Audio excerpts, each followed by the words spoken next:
Je devais avoir 7 ou 8 ans et je me suis retrouvé tout seul devant le Saint-Sacrement, sans personne d'autre. Je ne savais pas quoi faire, je ne savais pas quoi dire non plus.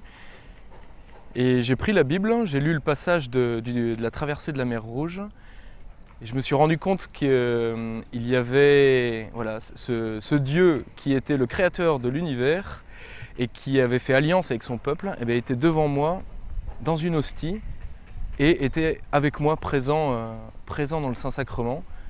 Et ce jour-là, je me suis rendu compte à la fois de l'immensité de Dieu et de sa proximité.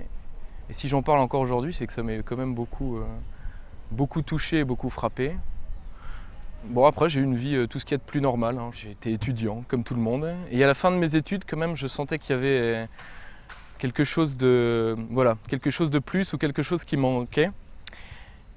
Et en fait, un ami m'a parlé, un ancien séminariste m'a montré le site des missions étrangères de Paris, qui était très bien fait, et notamment pour le volontariat, qui proposait 1 an de mission au service de l'Église et à la rencontre d'une culture que je ne connaissais pas, et ça correspondait à tout ce que je souhaitais, tout ce que je voulais. Et je suis parti 1 an en Thaïlande, je n'ai pas choisi ce pays, ça a été une des années les plus extraordinaires de ma vie. Et puis, ce qui a été assez fondateur en Thaïlande, ça a été la rencontre avec les missionnaires des missions étrangères de Paris. Des hommes tous très différents, avec des caractères très différents, mais chacun une profonde, un profond enracinement dans la prière et dans l'amour du pays dans lequel ils étaient. Et ça m'avait vraiment bouleversé, l'amour des gens pour les gens. Et le fait qu'ils aient appris la langue et qu'ils partent pour la vie, ce côté radical m'a vraiment beaucoup plu et interpellé. Et jusqu'au moment où il a fallu faire un choix. Puis un jour, il a fallu écrire la lettre au supérieur général, ce que j'ai fait. Et voilà, maintenant je suis le plus heureux des hommes en tant que jeune prêtre des missions étrangères de Paris. Mon pays de mission est le Myanmar, la Birmanie. J'ai appris ça à l'ordination diaconale, puisqu'on ne choisit pas son pays. À la fin de l'ordination diaconale, le supérieur général annonce le pays dans lequel on est envoyé pour la vie, auprès d'un peuple. Et donc c'est la Birmanie. Et c'est un grand honneur puisque ça fait à peu près 40 ans qu'il n'y a pas eu de missionnaires en Birmanie.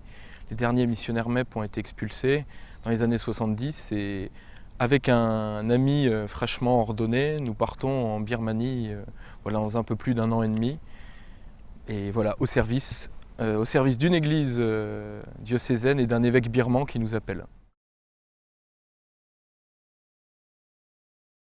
Ça, c'est quelque chose que je voudrais que la terre entière sache, que chaque personne est aimée personnellement.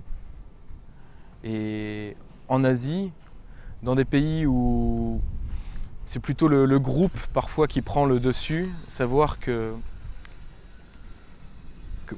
y a un Dieu qui s'est livré pour nous, un Dieu qui s'est fait homme, qui a partagé notre condition humaine, qui a souffert. C'est ça aussi, je pense, vraiment On parle souvent d'un Dieu qui est indifférent aux souffrances du monde. Et pour moi, c'est justement l'inverse. C'est le Dieu des chrétiens, Jésus, c'est le Dieu qui s'est fait homme, qui a partagé nos joies, nos peines, et qui est mort sur la croix. J'étais un petit peu fébrile au début de l'ordination, et les moments de l'imposition des mains et de la litanie des saints, on se sent comme physiquement porté par la prière, et c'est extraordinaire.